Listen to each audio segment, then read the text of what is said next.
Well, Matt, bio number one of two for you.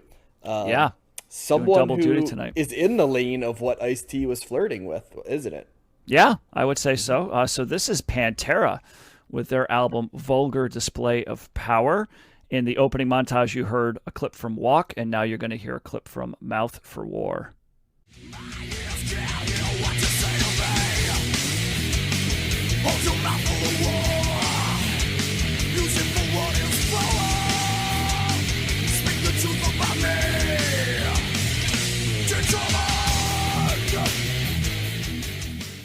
All right, so Pantera's Vulgar Display of Power comes in at number 198 in the 1990s on Best Ever Albums, number 17 in 1992, number 1020 of all time. It is Pantera's highest rated album on Best Ever Albums.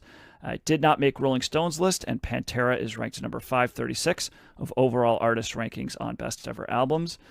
So this is the first time we are covering them with this album, Vulgar Display of Power. Do either of you know where that title comes from? No. Josh, you would be probably the one that I would assume, because it's taken from a scene from the movie The Exorcist. That was used in that film. So this band was formed in Arlington, Texas in 1981 by two brothers, Daryl and Vinnie Abbott, also known as Dimebag Daryl, who was on guitar, and Vinnie Paul, who played drums. And on this record, also included is the vocalist Phil Anselmo and bassist Rex Brown. So this is, they're considered part of the second wave of thrash metal. I never knew there was a thrash metal came in waves, but this is the second wave of thrash metal. It's also known as groove metal, which was a genre that I had not heard of before, but it's in that vein as well as heavy metal. And in the early years, fellas, glam metal. I don't know if either of you realize this. We'll get to this in a second, but they started off as kind of a glam rock band. Yep. John, you I knew know that? Phil Anselmo really loves the Smiths too, like quite a bit. Okay. So yeah, like I said, this on this album. No, this is very different. So yeah, this is the first time we're covering them. They do have a total of 9 studio albums. Technically, this is their 6th, but if you were to ask members of the band, they would say that their official debut album was actually their 5th album, Cowboys from Hell, because the 4 other albums essentially are those kind of more glam metal, hair metal kind of albums, and that's not really what the band is known for, to be quite honest. But this record was released on February 25th, 1992. Bands that influenced Pantera included exactly who you would think: Metallica, Anthrax, Slayer, Megadeth, Judas Priest, Black Sabbath, Iron Maiden, Kiss, Van Halen, Deep Purple, and Black Flag. Other artists that are similar to them include Corrosion of Conformity, Lamb of God, Type O Negative, Hatebreed, Danzig, and Helmet. And artists that they were attributed as influencing include the Deftones, Limp Bizkit, Godsmack, Korn, Slipknot, Five Finger Death Punch, and Disturbed. Their highest charting single is 1994's I'm Broken, which did reach number 19. And Far Beyond Driven, which is the album after this one, is their highest charting album, which did hit number 1 on the Billboard charts in 1994 for 1 week. And as I said, the band members no longer acknowledge their independent releases as they sculpted a new, heavier image to accompany their later the groove metal sound that they became known for. So those 4 independent albums, they're not listed on the band's official website, and they have become hard to find collector's items. So they're not really in print anymore. So they made a lot of attempts to try to disavow those previous records and and embrace the band that they would become known as. So a couple of facts about the band. In later years, Anselmo became distant from the band, and he complained of back pain and self-medicated with alcohol and heroin, so he had the substance abuse issues going on. For their 8th album, Anselmo recorded his vocals in Trent Reznor's studio in New Orleans, which was totally separately from the rest of the band. He actually overdosed and nearly died on July 13th, 1996, after his heart stopped beating for almost 5 minutes. Whoa. So he's lucky to be alive. And amid ongoing issues with Anselmo, the Abbott brothers officially disbanded Pantera in 2003. The 2 brothers did go on to form a band called Damage Plan, which released 1 album.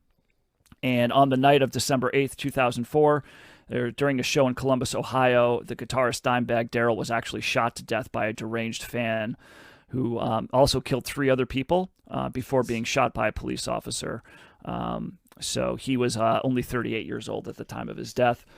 He was, a couple of facts about this. He was buried in a Kiss casket, which I believe was on in his will, that he did want to be buried in a custom-made Kiss casket. Casket is spelled with a K, by the way, because of course it is. And he's also buried with Eddie Van Halen's black and yellow striped Charvel electric guitar, which was sometimes referred to as Bumblebee. And this is the You're guitar go to that the is, afterlife. That is the way to go, man. yeah. This is the guitar that was pictured with Eddie Van Halen on the inner sleeve and back cover of the album Van Halen 2. So Eddie Van Halen dedicated or donated that actual guitar to the casket of Dimebag Darrell. The song By Demons Be Driven, which is on this record, appears in the 2015 film The Big Short, where Christian Bale is seen performing along to the song on drums, which he did learn to play the drums for that song, for that one scene. And this album was partly inspired by Metallica, more specifically their self-titled 1991 album, which Pantera considered it to be a letdown to fans because they believed Metallica had abandoned the thrash metal sound. And they felt they had the opportunity and almost obligation to fill in the gap that was left, and they wanted to make the heaviest record of all time. So that was what their mission was in going out with this record. So there you go. A little background on Pantera. I think is this the only time we're covering them? Very well could be. But anyway, let's hear from you guys. John, what did you think of A Vulgar Display of Power? Yeah, I'm definitely familiar with this album. I can remember listening to it growing up. A lot of different songs pop out to me on this one for different reasons. I can always hear Mouth of War because I think of this album with that song, because when I would listen to it, it just comes in and just bashes you over the head a little bit, like with the sound, which I love. I think, Josh and I are famously wrestling fans, and Walk is Rob Van Dam's theme from ECW. So that's another one that I think is there, and they repurposed it when he went to WWE as well. So people, I think, might know it for that. I've always enjoyed the song Fucking Hostile as well, both name-wise and because it's a great song.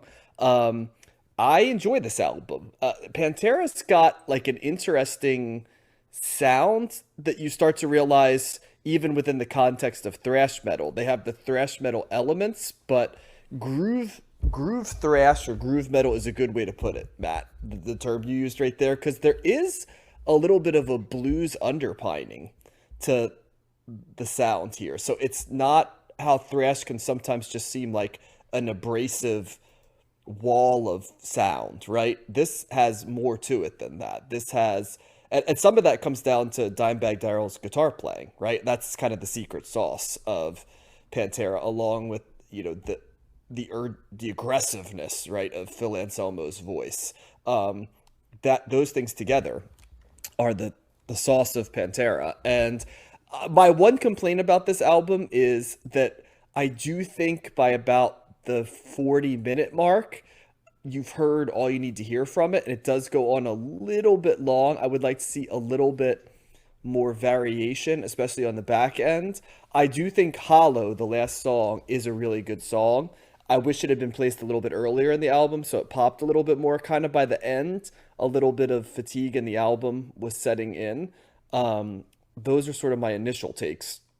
I was listening to this, and I don't know how familiar either of you guys are with Pantera's sound in general. And this is one of those, I tell you guys sometimes, I don't know how you guys are going to process this. I could see it going anyway from loved it to hate it and anything in between. So before I give the rest of my take, and I'm super curious as to what you guys thought of this one, and then I'll come back and revisit it. So Josh, why don't you go next, and then I'll kind of jump in as you're sharing. Yeah, I like this one. I feel like that's kind of bridges the gap between what I like about Metallica and kind of the nature of some of the other metal bands that we've listened to, and also kind of the combination, like bringing in hardcore into metal in some way. I feel like Phil Anselmo's voice and vocal delivery reminds me a lot of hardcore, but then they have this melodic nature with a lot of the guitar. And this album is extremely heavy. It really like amped me up in a lot of ways, but I feel like on the other hand, I liked it better than like Slayer. I feel like Slayer is kind of like the gold standard of like being too much for me, and I feel like this is a step up from that in terms of what I'm looking for, and I guess accessibility, for lack of a better word. I don't know. I feel like I really like the heavy guitar. It's kind of got this driving nature, like all the metal that I like has. It's very melodic in a lot of ways. It also kind of, I don't know, all metal, we've talked about this before, brings in some element of prog in a lot of ways. It goes through kind of, songs can have like multiple movements, and they're not afraid to change tempos and like just go on like an instrumental kick or something like that. And it that all comes into play, and I enjoy that. I like it was surprising to me when Anselmo would actually sing, like on Hollow at the end there, and also another one at the beginning. This Love. That's kind of, This Love actually has like a ballad almost. Yeah, it starts out like that, but then it really like goes really hard, and kind of goes through all those things I was talking about before. That's kind of a perfect example. I really like, they have a lot of cool riffs on this as well. Walk, I think I must have heard from ECW. I've definitely heard that song before in some way, and I really like the riff on that one. The song Rise, that song starts really hard, like hard as fuck. Really, like, exactly. Fucking Hostile. A couple songs before it, so that I appreciate that, and lyrically, like I was trying to like I read along to the lyrics on some of these songs. I'm not sure how well it works lyrically for me. I think they're going for like broad themes. It's kind of esoteric in some respects, but I really like not listening to metal for the lyrics. I kind of like the vibe and just what they do with the guitar, and that combined with Anselmo's voice kind of really worked for me on this album. And so yeah, thumbs up. I appreciate it. If like the original thrash bands are like Homo habilis, this is like Homo erectus. And then new metal is kind of like us in the modern day, for better, because you could definitely see how this led to the sort of the new metal sound in the late 90s. I mean, it's not hard to figure out how this sound was taken and probably bastardized a little bit to what would later become any number of late 90s bands, like, Disturbed or Drowning Pool, or any of those bands, right? They came along later. Yeah, none of those bands are as good as this. No. And No. even like Deftones, I remember kids in high school liking Deftones, and then you mentioned Limp Bizkit too, right, Matt? And the influences, none of those are as good as this is either. So I think metal always gets a bad rap because the people that criticize it don't actually listen to it, and there's definitely a musical quality to this album that I appreciate. So yeah, it makes you want to fight somebody, this album, which I like about it. It makes you want to fight someone and then like play air guitar and be like, Yeah. like afterwards. You can even hear the aggression picking up in Josh in his comment right there. So He did do a little air guitar for those. He turned into like Beavis there all of a sudden. Yeah. Fire. Yeah. So Yeah. go ahead, Matt. Yeah, so we brought it up. It's groove metal is also sometimes called neo thrash or post thrash. So the post is making the thing again, but it says it's heavily influenced by thrash metal. Groove metal features raspy singing and screaming, down-tuned guitars, heavy guitar riffs, and syncopated rhythms. And I think that I definitely picked up the syncopated rhythms for sure. There's a lot of interesting time signatures that I think they're playing around with here, and it's kind of a unique sound. So just thought I'd throw that in there. Yeah, I wasn't terribly familiar with this. I did know the song "Walk." I think a friend put that on a mix for me once before, so I knew that. My initial thought when "Mouth for War" came on, the opening track was, oh man. This is gonna grate on me. This is gonna be a hard thing for me to get into. Yeah. And oddly enough, that was not the case. This was more of a palatable, screaming, aggressive vocal style. And I don't know if that's because there's something specifically inherent within Anselmo's vocals that I'm okay with or that I like, or that because I've heard more of this stuff, I guess recently through this podcast, that it warmed up to me a little bit, perhaps. But either way, like I was totally fine with his vocals, and I too was surprised when he kind of did more of the standard singing style with "This Love" and "Hollow." It was like, oh, this guy can sing, Yeah. And oddly enough, it's almost like, "This Love" is track 5 and "Hollow" is track 11. So it's almost like they're strategically placed to kind of either give him a break or give you a break, right? Mm-hmm.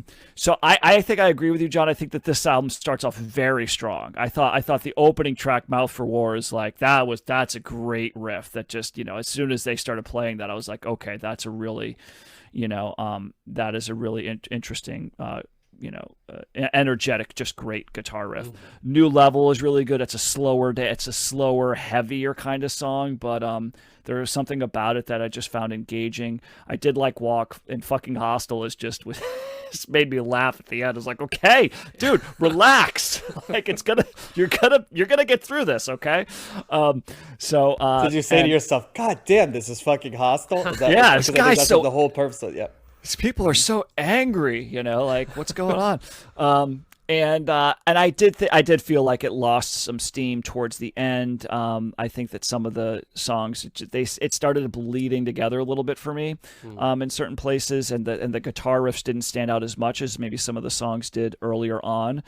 But overall, like, I would agree with you, Josh. Like, this is way more palatable for me than Slayer. That was Slayer to me. I remember listening to that going, I can barely get through this, and yeah. I didn't, even though I felt that this album lost its fastball towards the middle part and in the end, it wasn't ever like, I got to turn this off. Like, I can't do this. Like, that's the feeling I got with some of that stuff. That Slayer album was really tough for me to get.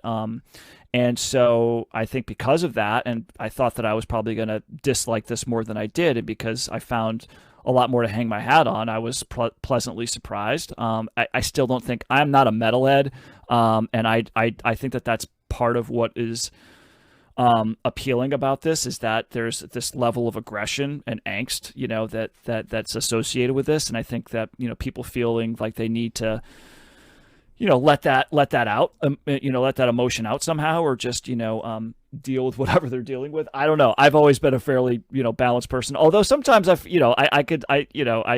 hearing this stuff makes me go, yeah, I can see why people would get into a mosh pit and like start, to get aggressive with this, because it does kind of evoke that type of feeling at times. But so it's not going to be something that I'm going to put on, on the regular or anything like that. But I think there's definitely some songs on here that would make my buzz bin, if you will, that I would put on a mix and enjoy, like a song like "Mouth for War" or "A New Level," or something like that here and there.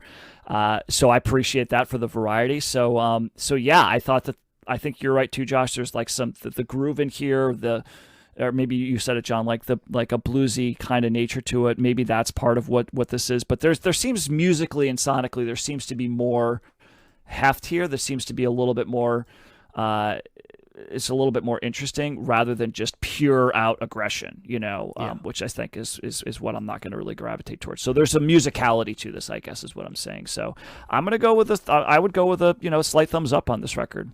Yeah, there's some more technical playing, but go ahead, Josh. I didn't mean to cut you off. Well, you quoted them as saying like that Metallica album coming out, and then Metallica getting away from what they started out as. It's interesting. We'll be talking about that album next week, but I agree. They're kind of like carrying the torch for like early Metallica. I got the kind of same feeling of those early albums that they had in terms of like the speed and like the ferocity and just the aggression. And so, yeah, I responded to it for sure. Yeah, we said earlier, Matt, that I said with R&B you really need to sing about it, and you're like, oh, I don't necessarily do, and that gives you a thing. I think for this, you need to work on like kicking the shit out of somebody, or like hitting a heavy bag or something, because Yeah. I'm not. I think of myself, the word you used, balanced, right? Like I don't necessarily think I'm imbalanced, but it's very easy for me to understand the cathartic nature of this when doing anything with any level of testosterone in it, whether it be work it out or just when you're in a mood when you're more angry than you are not angry. And it's a good working out album, for sure. It just meets me in any moment where like I need to get out a little bit of I'll get a little edge to me and stuff like that. And my guess is, Josh, I don't want to speak for you, but my guess is that it probably meets you in that same space. Yeah, for sure. Yeah, and I'm not mellow all the time, so I'm glad music like this exists because, and yes, there isn't the barrier to entry that something like Slayer had. It's definitely, I don't think it's for everybody, but if you were to take 50 people that all did not like the Slayer album, I think that you would find a number larger than one that would say that they enjoyed this album. There'd be a little bit of a cross section of it because there is more to hang on to. So, yeah. Okay, I guess I was just gonna say, if you want to go see Pantera, you can still go see them, even though both the Abbott brothers are both passed away. But Anselmo and the bass player Rex Brown are still playing. I don't know if the Abbott brothers would like that too much. They were they were not fans of Phil and Anselmo. They really did not get along, and I don't think they would be too happy about that. But yeah, they're still touring. So I guess he's allowed to use the name legally or something. Yeah, I don't know. I didn't see anything about that. But yeah, they are touring, so it must be legal. Yeah, I don't love the fact that you've got a Pantera without either of the original found. It just something seems a little dirty about that. Like, man's got to make a living, but I don't know. It's just kind of weird. But